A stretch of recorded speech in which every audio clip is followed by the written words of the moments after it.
ఒక parent BTech పెద్ద పెద్ద కాలేజెస్ లో సీట్ కొనడానికి 10 లక్షలు ఖర్చు పెడుతున్నారు. అంత పెద్ద పెద్ద కాలేజెస్ లో అంత చదువులకు ఖర్చు పెట్టే ముందు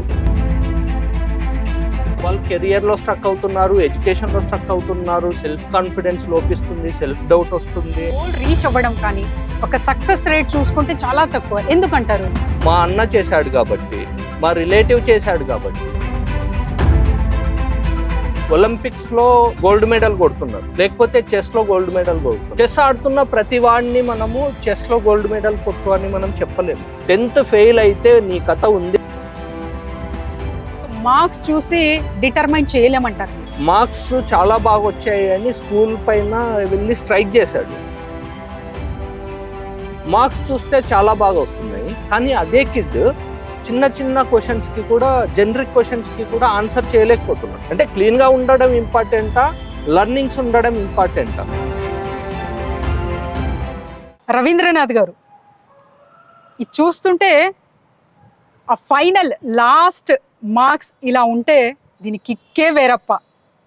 ఇది ప్రతి ఒక్క పేరెంట్ ఫీలింగ్. కానీ యాక్చువల్ సక్సెస్ కొరకు ఎలాంటి మైండ్ సెట్ ఉండాలి? చూడండి, అకాడమిక్స్లో 100కి 99 మార్క్స్ రావడం, A+ రావడం, బా సూపర్ సూపర్ అప్రిషియేషన్ అనిపిస్తుంది. Yes, even I appreciate this student. కాకపోతే ఇక్కడ చూడండి, 10th హై మార్క్స్ వచ్చిన వాళ్ళు ఇంటర్లో కానీ లేకపోతే తర్వాత ఎడ్యుకేషన్లో కానీ చాలామంది ఫెయిల్ అవుతున్నారు, లేకపోతే స్ట్రగుల్ అవుతున్నారు, లేకపోతే సూసైడ్ చేసుకుంటున్నారు.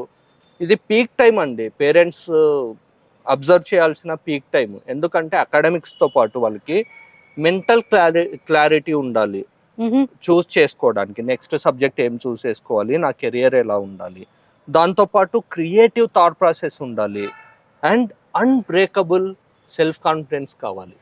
ఇవన్నీ ఉంటే తప్ప రియల్ సక్సెస్ రాదండి.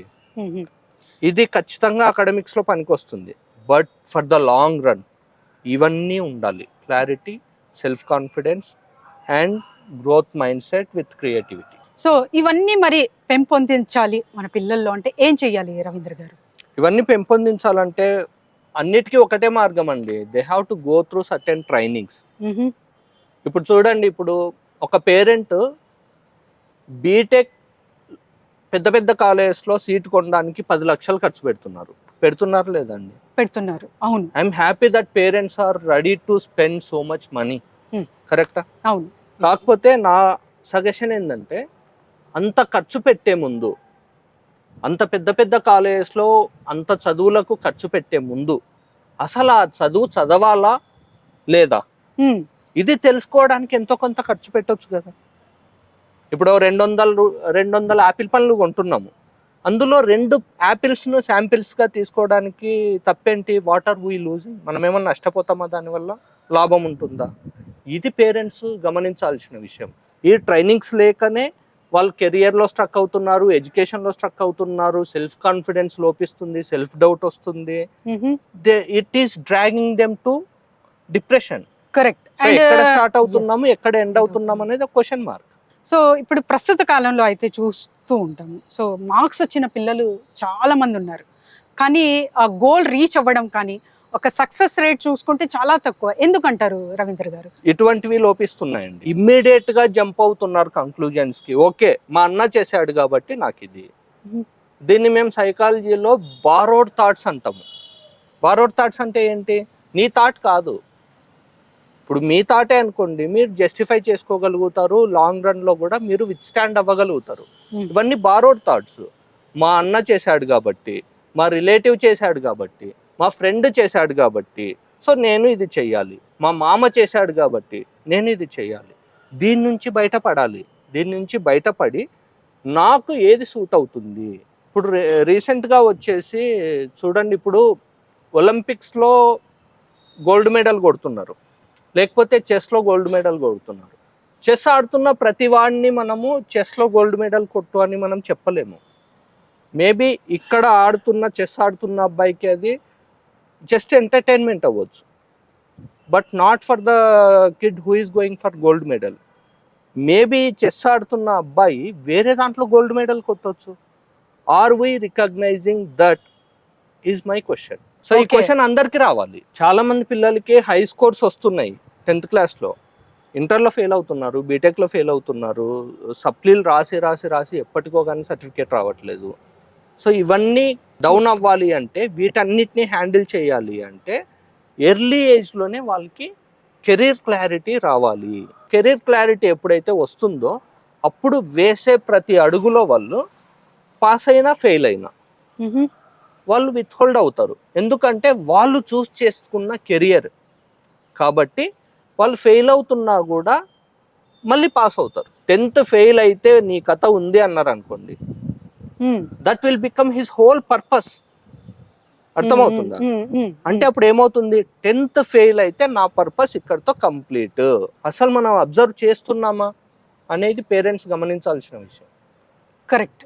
సో మరి ఇక్కడ అకాడమిక్ మార్క్స్ చూసి డిటర్మైన్ చేయలేమంటారు మీరు, ఎందుకంటే 10th లో వచ్చిన ఫస్ట్ గ్రేడ్ A+ వచ్చిన అమ్మాయి కానీ అబ్బాయి కానీ ఇంటర్లో ఫెయిల్ అవ్వడం, సో వాళ్ళకి యాక్చువల్గా ర్యాంక్ రాకపోవడం కారణం అంటారా? అవునండి, ఎందుకంటే నేను రీసెంట్గా ఒక పేరెంట్ని చూశానండి, తిరుపతిలో అనుకుంటాను. మార్క్స్ చాలా బాగా వచ్చాయి అని స్కూల్ పైన వెళ్ళి స్ట్రైక్ చేశాడు. ఎందుకు అంటే మార్క్స్ చూస్తే చాలా బాగా వస్తున్నాయి, కానీ అదే కిడ్ చిన్న చిన్న క్వశ్చన్స్కి కూడా, జనరిక్ క్వశ్చన్స్కి కూడా ఆన్సర్ చేయలేకపోతున్నాడు. అంటే అప్పుడు మార్క్స్ ఎక్కువ వచ్చినా కూడా ఎప్పుడైతే మనకు రియల్ టైం నాలెడ్జ్ లోపిస్తుందో అప్పుడు మనకు నెక్స్ట్ టైం ఫేస్ చేయాల్సిన రియల్ ఎగ్జామ్స్ని, రియల్ టైం స్టడీస్ని, ఎందుకంటే 10th వరకే మీకు అన్ని సబ్జెక్ట్స్ కామన్గా ఉంటాయి.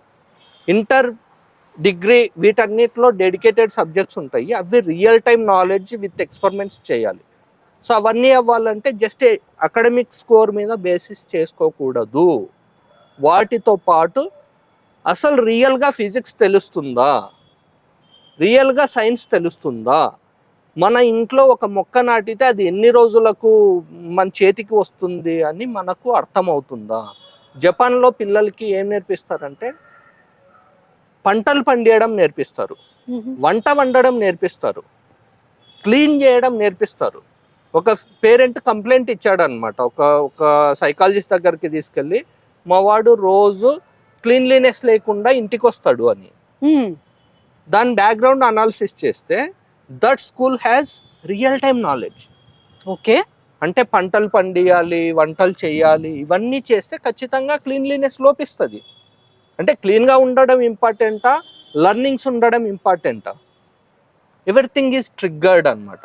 అంటే ఈ నాలెడ్జ్ అంతా ఉన్నప్పుడే పిల్లలు అన్ని రకాలుగా సక్సెస్ఫుల్ అవ్వగలుగుతారు, లీడర్స్ అవ్వగలుగుతారు, CEOs అవ్వగలుగుతారు, లేకపోతే ఎంప్లాయీస్ లాగే మిగిలిపోతారు లైఫ్ లాంగ్. సో మరి మీరు ఇప్పుడు ప్రస్తుతం ప్రెసెంట్ అవైలబుల్ ఉన్నారు. సో మీరు ఎంత ట్రైనింగ్స్లో బిజీ ఉన్నా కూడా, ఆ హెక్టిక్ షెడ్యూల్ ఉన్నా కూడా 24th నుంచి అంటున్నారు. చాలా మంది వేచి చూస్తున్నారు అనమాట. అపాయింట్మెంట్స్ కొరకు మెంటర్షిప్ ప్రోగ్రామ్ కావాలి అని చెప్పి కూడా అడుగుతున్నారు. సో ఎప్పటి నుంచి ఉండొచ్చు, డేట్ అండ్ టైం ప్లీజ్? చూడండి, నేను 24th నుంచి అవైలబుల్ ఉంటాను. Yes, I have a busy schedule, but not for the purposeful education to the teenagers అనమాట. Teenagers required more people like me. I'm not just asking you go to me directly for trainings. I'm asking get a support. I'm ready for that from 24th. Okay, so చూసారు కదండి, ఎలాంటి teenage problem అయినా సరే, so education related అయినా సరే, so personal కావచ్చు, depressions కావచ్చు, parents, even teachers కూడా ఇక్కడ సంప్రదించవచ్చు. కింద స్క్రోల్ అవుతున్న నెంబర్కి వెంటనే కాంటాక్ట్ చేయండి. Thank you sir, thank you so much. Thank you Javeria.